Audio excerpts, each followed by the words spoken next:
তফসিল ঘোষণায় শুরু চূড়ান্ত ভোট প্রস্তুতির উত্তাপ। প্রার্থীদের আচরণ বিধিমালার সংশোধনী প্রজ্ঞাপন জারি, ইসির সামনে নতুন চ্যালেঞ্জ। ঢাকা 10 আসনের স্বতন্ত্র প্রার্থী হওয়ার ঘোষণা আসিফ মাহমুদের। চাইলেই লন্ডনে বসে ভোটার ও প্রার্থী হতে পারবেন তারেক রহমান। অশ্রুসিক্ত নয়নে শিশু সাজিদকে বিদায়। রাজশাহীতে জানাজায় মানুষের ঢল, দাফন সম্পন্ন, শোকাহত পুরো গ্রাম। মাদুরোর 3 ভাতিজা ও 6 শিপিং কোম্পানির ওপর মার্কিন নিষেধাজ্ঞা। যুক্তরাষ্ট্রের সঙ্গে উত্তেজনার মধ্যেই মাদুরোকে সমর্থন পুতিনের। এবং ধস নামল উইন্ডিজের দ্বিতীয় ইনিংসে জাস্টিন রিভসের অবিশ্বাস্য ডাবল সেঞ্চুরি। ডাফির ফাইফারে 3 দিনেই উইন্ডিজকে হারালো নিউজিল্যান্ড।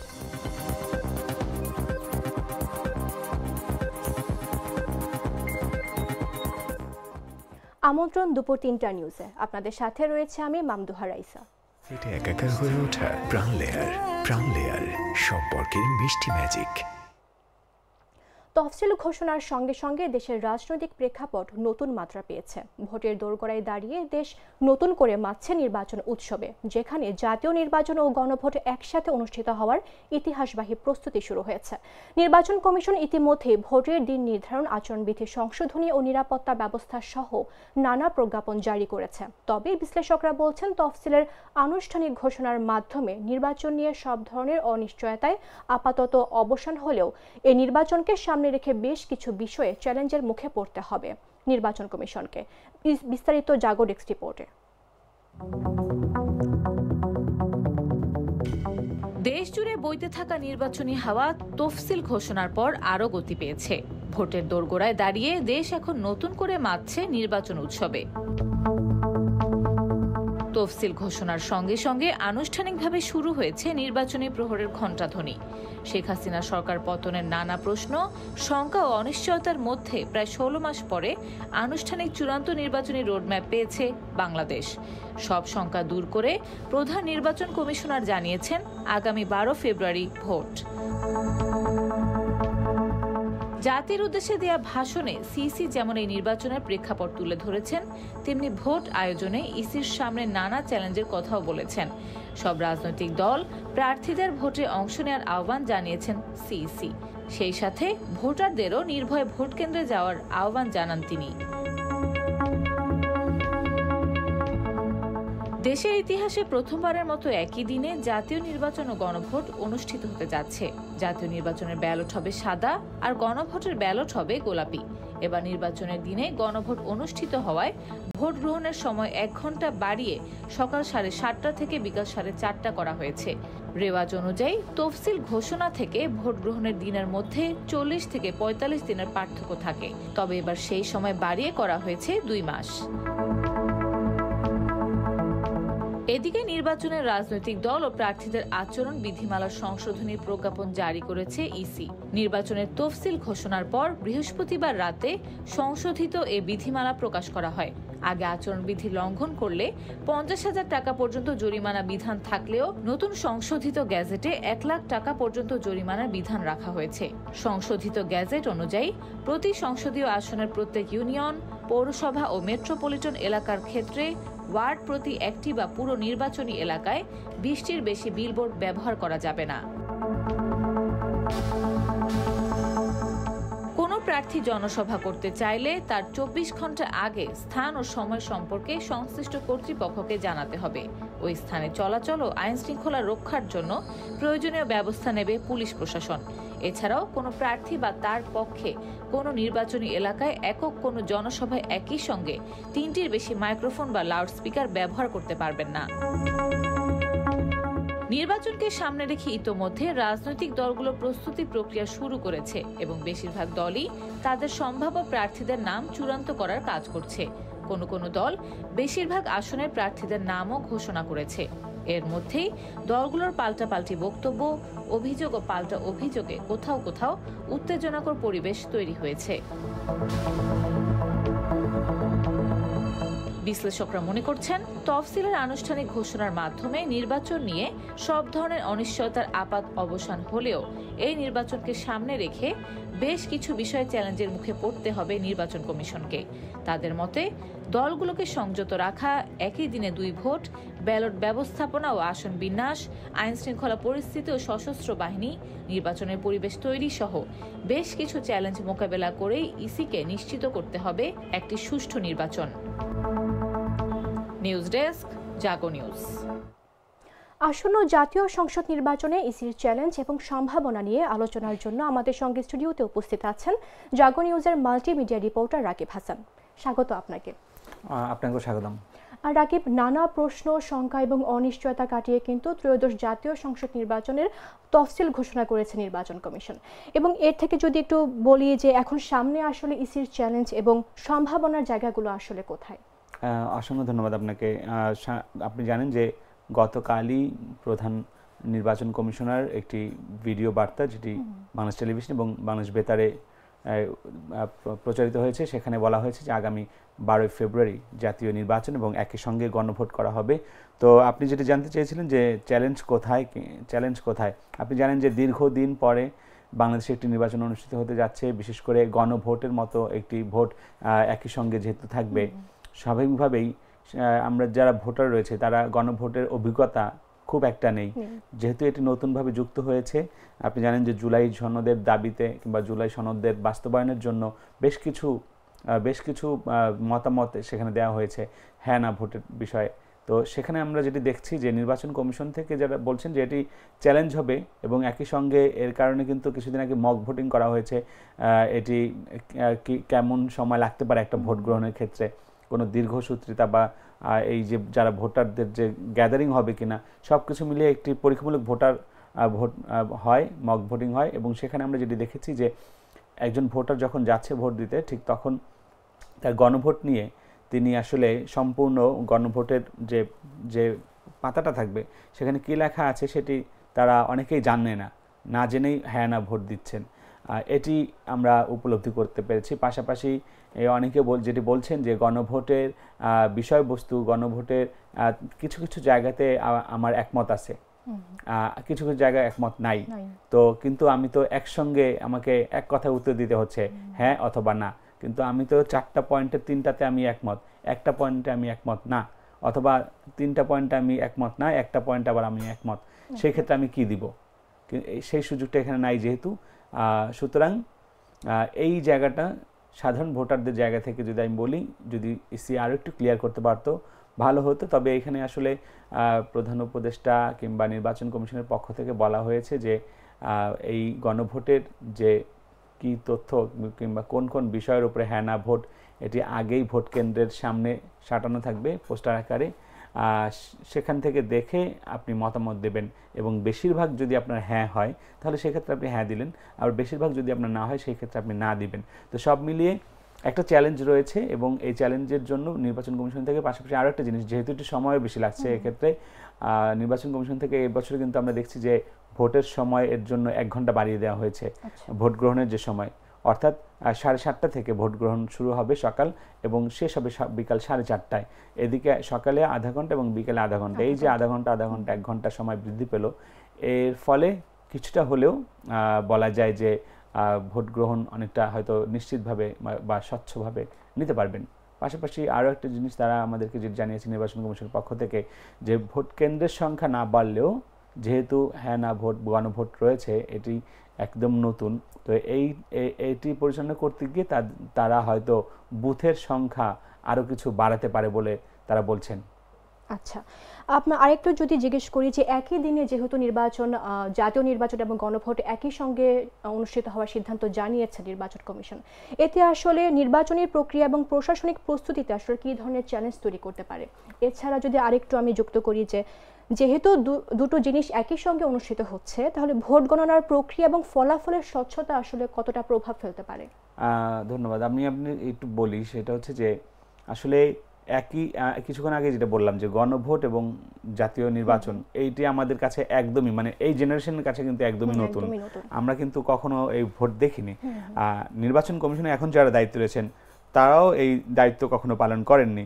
তাদেরও অভিজ্ঞতার জায়গা থেকে অনেকটাই ঘাটতি রয়েছে, এটি তারা স্বীকার করেছেন। গতকালকে আপনি যদি প্রধান নির্বাচনের কমিশনের বক্তব্য আপনি শোনেন, সেখানে আপনি দেখবেন যে তিনি বলেছেন যে তাদের অভিজ্ঞতার ঘাটতি থাকতে পারে, তাদের ভুল ত্রুটি থাকতে পারে, তবে সব কিছু ছাপিয়ে তারা কাজ করে যাচ্ছেন একটি সুষ্ঠু ভোটের জন্য। সেই ক্ষেত্রে তারা জনগণের সহযোগিতা চেয়েছেন, প্রশাসনের সহযোগিতা চেয়েছেন। আর এই একই সঙ্গে ভোট হওয়ার কারণে এবং যেহেতু আমাদের বাংলাদেশে সাধারণত একই দিনে সারা দেশে নির্বাচন হয়, সেক্ষেত্রে আমাদের যে আইন শৃঙ্খলা বাহিনীর যে প্রস্তুতি যদি বলি কিংবা সংখ্যা যদি আমি বলি, সেই ক্ষেত্রে আমরা কিন্তু আইন শৃঙ্খলা বাহিনীর সদস্য আমাদের খুবই কম। আমাদের বর্তমান যে পরিস্থিতি আপনি জানেন, কিছুক্ষণ আগেই আমরা সংবাদ পেলাম যে ঢাকা ৮ আসনের একজন স্বতন্ত্র প্রার্থী জনাব ওসমান হাদি তার নির্বাচনী প্রচারণাকালে জুম্মার নামাজের শেষে নির্বাচনী প্রচারণাকালে তার গুলিবিদ্ধ হয়েছেন এবং এই মুহূর্তে তিনি ঢাকা মেডিকেলে রয়েছেন। অর্থাৎ নির্বাচনের যে পরিস্থিতি, সেই পরিস্থিতি কিন্তু আমরা দেখছি যে এখনও অনুকূলে নেই এবং বেশ কিছু রাজনৈতিক দলও কিন্তু আমরা দেখেছি যে অভিযোগ করেছেন যে নির্বাচনের যে পরিস্থিতি, আইন শৃঙ্খলা পরিস্থিতি, সেটা অনুকূলে নেই। বিশেষ করে আপনি কিছুদিন আগেও যেমন বরিশালে একজন প্রার্থী ব্যারিস্টার ফুয়াদ, তারও কিন্তু প্রচারণার কালে হামলা হয়েছে এবং একটি রাজনৈতিক দলের উপরে ইঙ্গিত করে আসলে করা হচ্ছে। তো রাজনৈতিক দলগুলোর পক্ষ থেকে বলা হচ্ছে যে নির্বাচনী পরিবেশ নেই। ছোট ছোট যারা রাজনৈতিক দলগুলো রয়েছে বিশেষ করে তারা বলছেন যে নির্বাচনী পরিবেশ নেই। তবে সরকারের পক্ষ থেকে বলা হচ্ছে যে যেহেতু গতকাল তফসিল ঘোষণা হয়েছে, এতদিন রাজনীতি যে আইন শৃঙ্খলা পরিস্থিতি যেমন ছিল তার কিছুটা পরিবর্তন হয়তো আজকে থেকে আমরা দেখতে পাবো বলে বিশ্বাস করি কিংবা আশা রাখছি। শেষমেশ দেখা যাবে, হয়তো আর কয়েকদিনের মধ্যে আমরা লক্ষ্য করতে পারবো আসলে কতটুকু ভোটের পরিবেশ তৈরি হয়েছে। আচ্ছা, বিশ্লেষকরা কিন্তু মানে যে বিষয়গুলোকে আসলে চ্যালেঞ্জ হিসেবে দেখছে, আপনি একটু আগে বললেন যে আইন শৃঙ্খলা বাহিনীর কিছুটা ঘাটতি আসলে লক্ষ্য করা যেতে পারে। এর মধ্যে কিন্তু দলগুলোকে সংযুক্ত রাখা এবং ভোটের সুষ্ঠু পরিবেশ নিশ্চিত করা, ব্যালট ব্যবস্থাপনা এবং আইন শৃঙ্খলা বাহিনীকে নিয়ে আপনি যতটা বলেন, এগুলো নিয়ে কিন্তু বিশ্লেষকরা ইতিমধ্যেই কিছুটা চ্যালেঞ্জ হিসেবে দেখছে এই জিনিসগুলোকে। এসব আসলে ইসি কতটা কার্যকরভাবে নিতে পারে বা কাজ করতে পারে বলে আপনার মনে হয়? আসলে দেখেন, ইসি একার পক্ষে সম্ভব নয় এটি করা। আর ইসি হচ্ছে তার একটা, যেহেতু এটি সাংবিধানিক একটা প্রতিষ্ঠান, সে তার সাংবিধানিক ক্ষমতা সে প্রয়োগ করবে, এটাই স্বাভাবিক। কিন্তু পাশাপাশি আমাদের রাজনৈতিক দলগুলোর যে দায়িত্ব রয়েছে নির্বাচনী পরিবেশ তৈরি করার জন্য কিংবা আইন শৃঙ্খলা পরিস্থিতি ঠিক করার জন্য, রাজনৈতিক দলগুলোরও কিন্তু দায়িত্ব রয়েছে। এই যে আমরা বিভিন্ন জায়গায় হানাহানি মারামারির খবরগুলো আমরা যে পাচ্ছি, বা এই যে প্রচারণায় বাধা, পোস্টার ছিঁড়ে ফেলা যে খবরগুলো আমরা পাচ্ছি, এগুলো কিন্তু কোনো না কোনোভাবে আপনি খোঁজ নিলে কিংবা দেখলে আপনি দেখবেন যে এই যে কোনো এক পক্ষ আর এক পক্ষের উপরে হামলা করছে। অর্থাৎ এগুলো কিন্তু রাজনীতিতে যারা যুক্ত তারাই কিন্তু এগুলো করছে। সুতরাং যারা রাজনীতি করছেন, যারা নির্বাচনে অংশগ্রহণ করছেন, যারা নির্বাচন করবেন, প্রত্যেকের নিজ নিজ জায়গা থেকে, দলের স্থান থেকে সুস্পষ্ট নির্দেশনা দেওয়া এবং কঠোরভাবে নির্দেশনা দেওয়া যে কোনো রকমের কোনো সংঘাত যেন না হয়, এই বিষয়ে ব্যবস্থা নেওয়া। এবং যেখানেই সংঘাত হবে সেইখানে যদি রাজনৈতিক দলের থেকে নিজের থেকে উদ্যোগ নেয়, বিচারের ব্যবস্থা করা হয় কিংবা তারা যদি কোনো ব্যবস্থা নেয় তার সেই কর্মীর বিরুদ্ধে, সেই ক্ষেত্রে কিন্তু এই যে সংঘাত কিংবা এই যে আইন শৃঙ্খলার যে পরিস্থিতি, যে অবনতি, তা অনেকটাই কমে আসবে। এবং আপনি জানেন যে পট পরিবর্তনের পর, অর্থাৎ 5ই আগস্টের পর আমরা যেটি দেখেছি যে আইন শৃঙ্খলা বাহিনী একটা দুর্বল বাহিনীতে পরিণত হয়েছে। স্বভাবতই আপনি জানেন যে আগের যে সরকার, সেই সরকারের যে দায়িত্ব পালনকালে অনেক আদেশ তাদের মানতে হয়েছে, অন্যায় আদেশও তারা পালন করেছেন। এখন সেই আদেশের ফলে অনেক আইন শৃঙ্খলা বাহিনীর সদস্য কিন্তু মৃত্যুবরণ করেছে। 5ই আগস্ট আমরা দেখেছি সাধারণ মানুষের রোষানলে এবং এই অভ্যুত্থানে। তো সেই ক্ষেত্রে তাদের ভেতরে এক ধরনের ভয় কিন্তু কাজ করে। এখনও আমরা দেখছি বিভিন্ন জায়গায় মব হচ্ছে, সেখানে আইন শৃঙ্খলা বাহিনী নিয়ন্ত্রণ করতে পারছে না। তো আইন শৃঙ্খলা বাহিনীকে শক্ত করতে হবে এবং এই শক্ত করার দায়িত্ব নিতে হবে রাজনৈতিক দলগুলোকেই। একদমই তাই। এছাড়া আচরণবিধি সংশোধনীর যে নতুন নিয়ম, এটি আসলে রাজনৈতিক দল ও প্রার্থীদের আচরণে কী ধরনের প্রভাব ফেলতে পারে? এছাড়া ভোটাররা আসলে কিভাবে এই নতুন ভোটের পরিবেশকে আসলে স্বাগত জানাতে পারবে বলে আপনার মনে হয়? আমাদের দেশের রাজনীতি একটা সময় উৎসবের মতোই ছিল, এখনও তেমনটাই। আমরা বিশেষ করে যদি আমরা গ্রামে যাই, গ্রামগঞ্জে দেখবেন যে ভোটের সময় এক ধরনের উৎসব, ভোটারদের এবং যারা প্রার্থী তাদের মধ্যে এক ধরনের মিলন মেলা দেখি। চায়ের দোকানে রাজনীতির আড্ডা হয়, ভোটের আড্ডা হয়।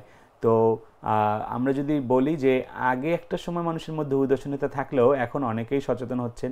এখন অনেক প্রার্থী আমরা যদি দেখলাম যে এই যে গতকাল তফসিল ঘোষণার পর, আপনি জানেন যে তফসিল ঘোষণার 48 ঘন্টার মধ্যে প্রার্থীদের যে নিজ নিজ যে পোস্টার ব্যানার রয়েছে সেটি নামিয়ে ফেলার একটি নিয়ম রয়েছে এটি আচরণবিধির মধ্যে।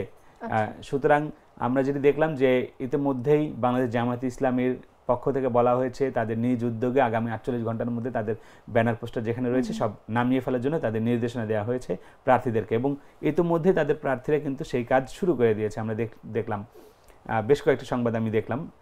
তবে অন্য যেসব রাজনৈতিক দলগুলো রয়েছে ঠিক তারাও যদি এই একইভাবে স্ব-উদ্যোগে এই আচরণবিধিগুলো প্রতিপালন করে, এর মধ্যে শুধু পোস্টার ব্যানার নামিয়ে ফেলা তা কিন্তু না, এই তফসিল ঘোষণার পর আপনার হচ্ছে বিভিন্ন সভা সমাবেশের ক্ষেত্রেও বিভিন্ন বিধিনিষেধ রয়েছে।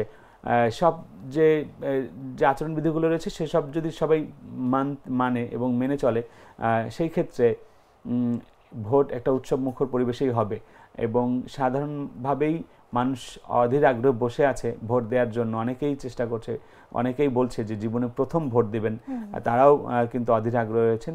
সব মিলে বলা যায় যে ভোটার এবং প্রার্থীদের মধ্যে এক ধরনের যে মিলনমেলা এর মধ্যে আমরা দেখতে পাচ্ছি এটি আসলে একটি উৎসব মুখর পরিবেশে ভোট হবে এমনটারই ইঙ্গিত দেয় বলে মনে করছি। আচ্ছা, আমরাও আশাবাদী যেন উৎসব মুখর পরিবেশের মধ্য দিয়েই যেন সুষ্ঠু নির্বাচন অনুষ্ঠিত হয়।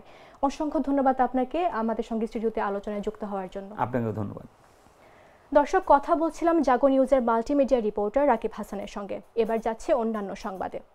ত্রয়োদশ জাতীয় সংসদ নির্বাচনকে বানচাল করার মতো কোনো শক্তি পৃথিবীতে নেই বলে মন্তব্য করেছেন প্রধান উপদেষ্টার প্রেস সচিব শফিকুল আলম।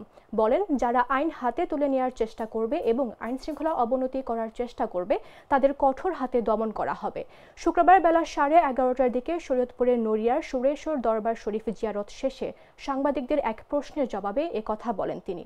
এছাড়া যারা অনৈতিক দাবি নিয়ে নির্বাচন বানচাল করার চেষ্টা করবে তাদের এই সরকার কঠোর হাতে দমন করবে বলেও মন্তব্য করেন তিনি। বাংলাদেশের মানুষ নির্বাচনের জন্য অধীর আগ্রহে আছে, কোনো ধরনের কোনো চ্যালেঞ্জ কিছু না, কোনো ধরনের। আর যারা আইন শৃঙ্খলা অবনতি করার চেষ্টা করবে, আপনারা দেখেছেন কালকে আমরা কয়েকজনকে অ্যারেস্ট করা হয়েছে। যারা এটা করবেন, যারা আইন হাতে তুলে নেওয়ার চেষ্টা করবেন, কঠোর হাতে দমন করা হবে। এবং যারা আমরা বারবার বলছি অনেকে অন্যায় ইলিগাল দাবি নিয়ে মাঠে রাস্তায় নামতে চাচ্ছেন, তাদের বিষয়েও এই গভর্নমেন্ট যথেষ্ট কঠোর হবে। পৃথিবীর কোনো শক্তি নাই এই নির্বাচনকে ডিসরাপ্ট করার মতো।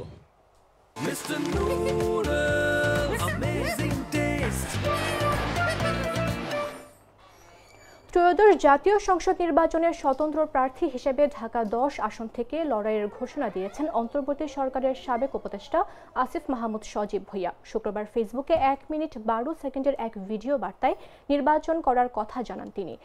ভিডিও বার্তায় আসিফ বলেন, বাংলাদেশের ভবিষ্যৎ কেমন হবে তা নির্ধারণের সুযোগ এসেছে দীর্ঘ 17 বছর পর। নতুন বাংলাদেশ বিনির্মাণের স্বপ্নে বাস্তবায়ন কঠিন, তবে অসম্ভব নয়। যুগ যুগ ধরে চলে আসা বিভাজনের রাজনীতি নয়, প্রতিটি নাগরিকের জন্য কল্যাণমুখী রাষ্ট্র প্রতিষ্ঠা, নতুন সামাজিক, রাজনৈতিক ও জিওপলিটিক্যাল বন্দোবস্তের বাস্তবায়ন জরুরি।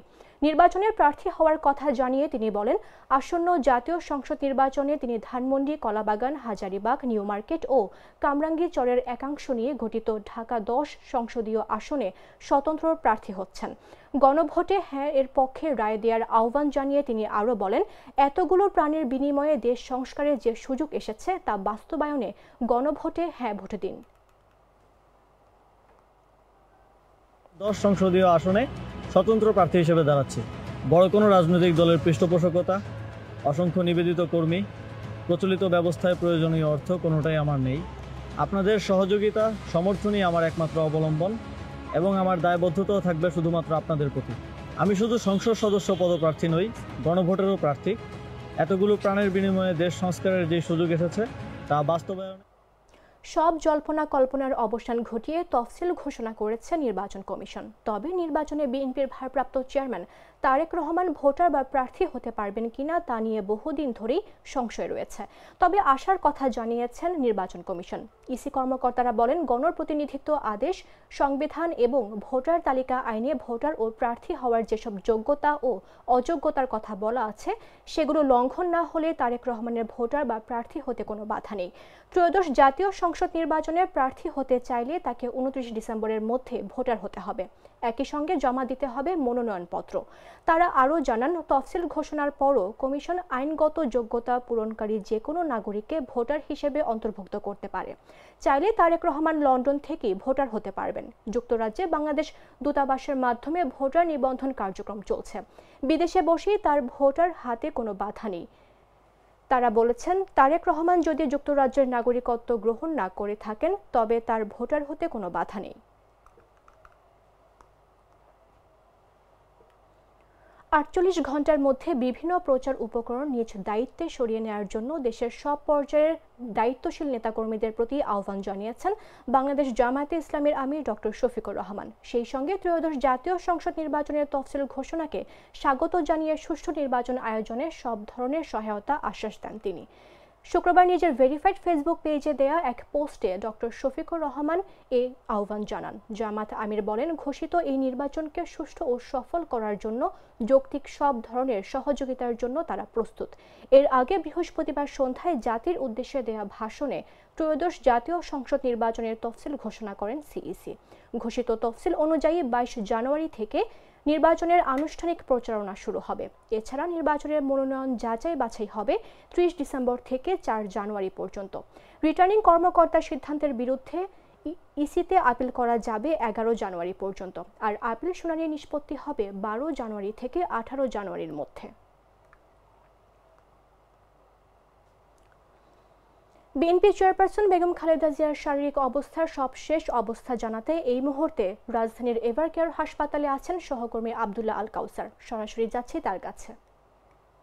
জি, এখন পর্যন্ত বেগম খালেদা জিয়ার যে সর্বশেষ শারীরিক যে অবস্থার তথ্য সেটি হচ্ছে তিনি এখন পর্যন্ত ক্রিটিক্যাল কেয়ার ইউনিটে ভর্তি রয়েছেন। গতকালকে যে মেডিকেল বোর্ডের প্রধান শাহাবুদ্দিন তালুকদার সেই বিষয়টি কিন্তু নিশ্চিত করেছেন।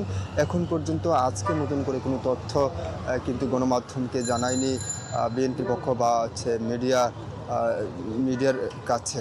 তবে গতকালকে যে মেডিকেল বোর্ডের প্রধান তিনি বলেছেন যে নিবিড় পর্যবেক্ষণে রয়েছে এখন পর্যন্ত বেগম খালেদা জিয়া। দেশি বিদেশি চিকিৎসকরা কিন্তু তাকে নিবিড় পর্যবেক্ষণে রেখে বিভিন্ন ধরনের ট্রিটমেন্ট দিচ্ছে।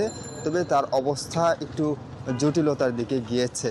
তিনি বলছেন যে গত কয়েকদিন ধরে পরীক্ষা নিরীক্ষা করে যে তথ্য পাওয়া গেছে তার অবস্থা জটিলতার দিকে গিয়েছে। তার অক্সিজেনের পরিমাণ কমে যাচ্ছে রক্তের, পাশাপাশি শ্বাস প্রশ্বাসে বেড়ে যাচ্ছে। এরপরে কিন্তু যে মেডিকেল বোর্ডের যে যারা আছে তারা কিন্তু তাকে চিকিৎসার মধ্যে দিয়ে এখন পর্যন্ত যাচ্ছে। তবে বেগম খালেদা জিয়া এখন পর্যন্ত তিনি এখানে চিকিৎসা নিচ্ছে, অর্থাৎ এভারকেয়ার হাসপাতালে। তবে বিদেশ কবে যাবে এখন পর্যন্ত সেই তথ্য কিন্তু গণমাধ্যমকে জানানো হয়নি বা এখন পর্যন্ত দেয়নি। তবে তার অবস্থা ক্রিটিক্যাল অবস্থায় রয়েছে। তাকে ক্রিটিক্যাল কেয়ার ইউনিটে কিন্তু এখন পর্যন্ত তিনি রয়েছে, সেখানেই চিকিৎসা রয়েছে। আর মেডিকেল বোর্ডের যারা সদস্য আছে মেডিকেল বোর্ড সেখানে তাকে নিবিড় পর্যবেক্ষণে রেখেছে। এই ছিল রাজধানীর এভারকেয়ার হাসপাতাল থেকে সর্বশেষ তথ্য। দর্শক, এভারকেয়ার হাসপাতাল থেকে বিএনপি চেয়ারপারসন বেগম খালেদা জিয়ার শারীরিক অবস্থার সবশেষ অবস্থা জানাচ্ছিলেন আমাদের সহকর্মী আব্দুল আল কাউসার। চলে যাচ্ছে অন্যান্য সংবাদে। 2025-26 শিক্ষাবর্ষে এমবিবিএস ও বিডিএস কোর্সের ভর্তি পরীক্ষা শুরু হয়েছে। দেশের 17টি কেন্দ্র ও 49টি ভেন্যুতে এ পরীক্ষা নেওয়া হচ্ছে। শুক্রবার সকাল 10টায় এ পরীক্ষা শুরু হয়। কেন্দ্রগুলোতে শিক্ষার্থীদের ভিড়ের পাশাপাশি বাইরে অপেক্ষমান অভিভাবকদের উদ্বেগ উৎকণ্ঠার দৃশ্য চোখে পড়ে। এবার 13,000-এর বেশি আসনের বিপরীতে আবেদন করেছেন 1 লাখেরও বেশি শিক্ষার্থী। সহকর্মী সিফাত আল ফাহিমের পাঠানো তথ্যচিত্রের বিস্তারিত জাগো ডেস্ক রিপোর্টে।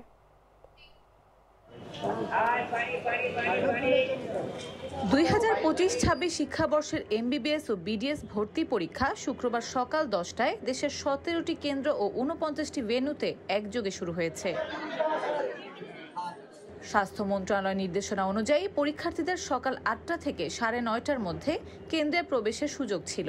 কেন্দ্রগুলোতে শিক্ষার্থীদের ভিড়ের পাশাপাশি বাইরে অপেক্ষমান অভিভাবকদের উদ্বেগ উৎকণ্ঠার দৃশ্য চোখে পড়ে।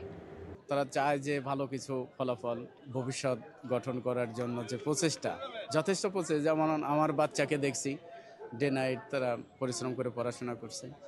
খুব ভালো লাগতেছে। আমার ছেলে খুব ভালো পড়াশোনা করছে, প্রিপারেশন নিচ্ছে, ভালো ভালো প্রত্যাশা রাখতেছি ইনশাল্লাহ রেজাল্ট ভালো করবে আর কি।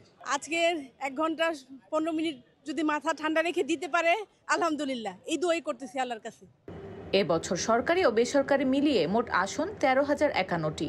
এর মধ্যে এমবিবিএস 11,101 এবং বিডিএস 1,950টি। বিপরীতে আবেদন করেছেন 1,22,632 জন, অর্থাৎ আসন প্রতি প্রতিযোগী প্রায় 9.40 জন। আবেদনকারীদের মধ্যে ছাত্রী 73,604 এবং ছাত্র 49,028 জন। আশা করতেছি আমার মেয়ে ডাক্তার হবে। আশা করি যে সুষ্ঠুভাবে বা সুন্দরভাবে পরীক্ষাটা হোক, সুষ্ঠুভাবে পরীক্ষাটা শেষ হোক, প্রত্যাশা করি। প্রচুর পরিমাণ স্টুডেন্ট ছাত্রছাত্রী পরীক্ষা দিবে, সেক্ষেত্রে প্রচুর প্রতিযোগিতার মাধ্যমে হয়তো ভর্তিতে চান্স পাবে। এবার পরীক্ষার সময় 15 মিনিট বাড়িয়ে করা হয়েছে 1 ঘন্টা 15 মিনিট। মানবিক গুণাবলী মূল্যায়ন সহ মোট 100 নম্বরের এমসিকিউতে ভুল উত্তরে কাটা হবে 0.25 নম্বর। লিখিত নম্বরের সঙ্গে এসএসসি এইচএসসির জিপিএ যোগ করে মেধা তালিকা চূড়ান্ত হবে।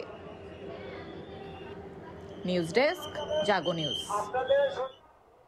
রাজশাহীতে গভীর নলকূপে গড়তে পড়ে যাওয়া শিশু সাজিদের দাফন সম্পন্ন হয়েছে। তার জানাজায় মানুষের ঢল নামে। শুক্রবার সকালে শিশু সাজিদকে অশ্রুসিক্ত নয়নে শেষ বিদায় জানায় এলাকার হাজারো মানুষ। জানাজায় শেষে বাড়ির সামনে নেকেরীয় কবরস্থানে দাফন সম্পন্ন হয় তার। রাজশাহী থেকে প্রতিনিধিদের পাঠানো তথ্যচিত্রের বিস্তারিত জাগোরেক্স রিপোর্টে। আমি পিছে ঘুরে তাকায় দেখছি সাওয়াল আমার মা মা করে ডাকছে। আমি পিছে ঘুরে তাকায় দেখছি সাওয়াল নাই। রাজশাহীর তানোরে গভীর নলকূপের গর্তে পড়ে মারা যাওয়া 2 বছরের শিশু সাজিদকে শুক্রবার সকালে শেষ বিদায় জানালো পুরো গ্রাম। কোয়েলহাট মধ্যপাড়ার মাঠে তার জানাজায় হাজারো মানুষের ভিড় যেন এক ছোট্ট শিশুকে নয়, গ্রামেরই সন্তানকে হারানোর ব্যথা ভাগ করে নিতে জড়ো হয়েছিল সবাই।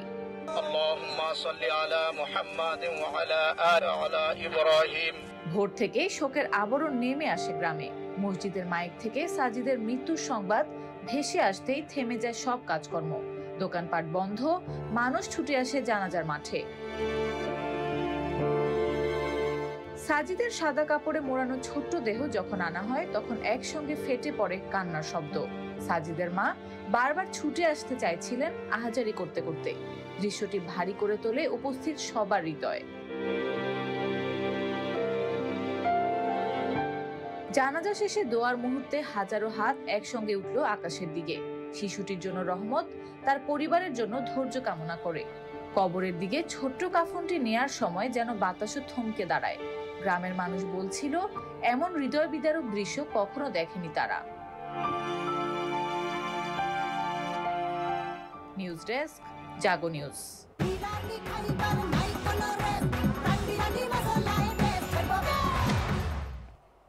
জানাবো আন্তর্জাতিক সংবাদ।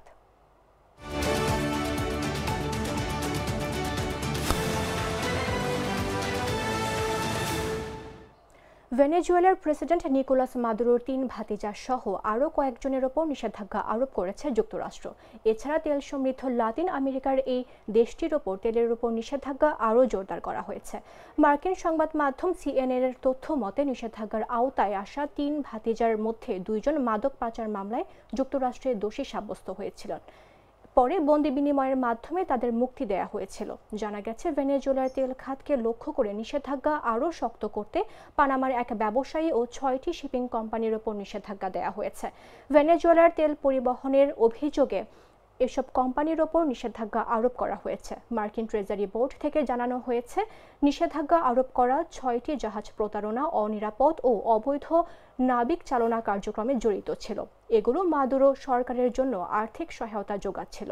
এর আগে ভেনেজুয়েলার উপকূলের কাছ থেকে একটি তেলবাহী ট্যাঙ্কার জব্দ করেছে যুক্তরাষ্ট্র।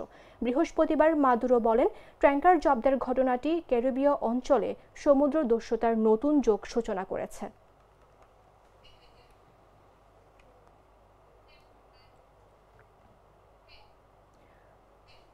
মার্কিন প্রেসিডেন্ট ডোনাল্ড ট্রাম্প যখন ভেনেজুয়েলার প্রেসিডেন্ট নিকোলাস মাদুরোকে সরিয়ে দিতে চাপ বাড়াচ্ছেন, ঠিক সেই সময় রাশিয়া ও তার ঘনিষ্ঠ মিত্র বেলারুশ ভেনেজুয়েলার এই নেতার সঙ্গে যোগাযোগ করেছেন।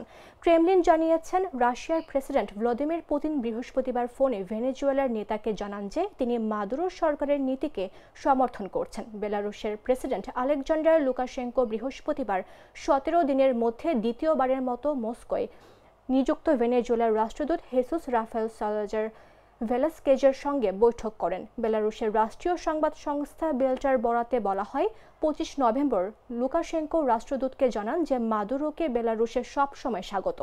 তবে রয়টার্স লুকাশেঙ্কোর দপ্তরে বৈঠকগুলোর গুরুত্ব এবং মাদুরো পদত্যাগ করলে তাকে আশ্রয় দিতে বেলারুশ প্রস্তুত কিনা এসব বিষয়ে মন্তব্যের জন্য অনুরোধ জানায়। তবে কোনো জবাব পাওয়া যায়নি। সাম্প্রতিক মাসগুলোয় ট্রাম্প ভেনেজুয়েলার উপর চাপ বাড়িয়েছেন, বিশেষ করে ক্যারিবীয় অঞ্চলের ব্যাপক সামরিক জোরালো উপস্থিতির মাধ্যমে।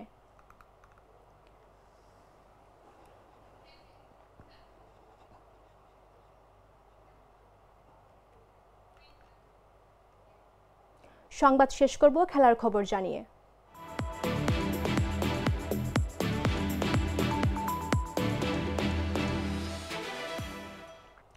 চলতি বছরের শুরুতে 31 বছর বয়সে টেস্ট অভিষেক হয় নিউজিল্যান্ডের জ্যাকব ডাফির। ওয়েস্ট ইন্ডিজের বিপক্ষে সিরিজের দ্বিতীয়বারের মতো ফাইফার নিলেন এই কিউই পেসার। তাতেই ধস নামল ওয়েস্ট ইন্ডিজের দ্বিতীয় ইনিংসে। মাত্র 128 রানে অল আউট হওয়া ওয়েস্ট ইন্ডিজ স্বাগতিক নিউজিল্যান্ডের সামনে লক্ষ্য দাঁড় করায় 56 রানের। সহজ এই লক্ষ্য চা বিরতির আগেই টপকে 5-3 ম্যাচের সিরিজের স্বাগতিকরা এগিয়ে গেছে 1-0 ব্যবধানে।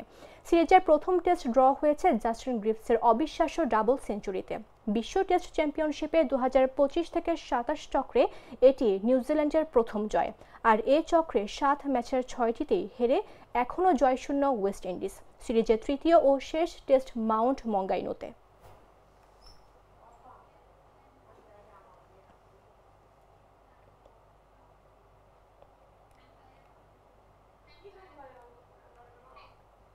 সংবাদ শেষ করার পূর্বে শিরোনামগুলো জানিয়ে দিচ্ছে আরও একবার।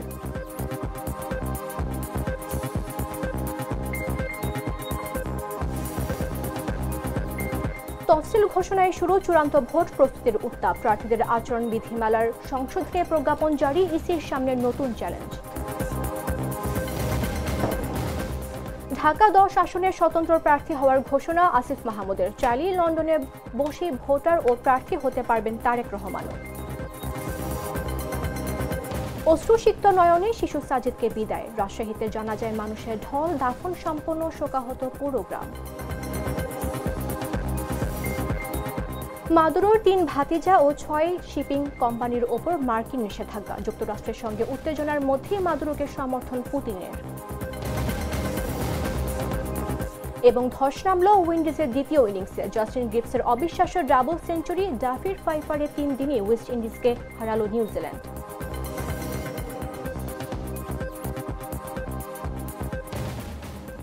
দর্শক, এই ছিল এখনকার মতো। প্রতি মুহূর্তে সর্বশেষ খবর পেতে ভিজিট করুন jagonews24.com। ফলো করুন আমাদের ভেরিফাইড ফেসবুক পেজ এবং সাবস্ক্রাইব করুন জাগো নিউজের ইউটিউব চ্যানেল। ধন্যবাদ সবাইকে।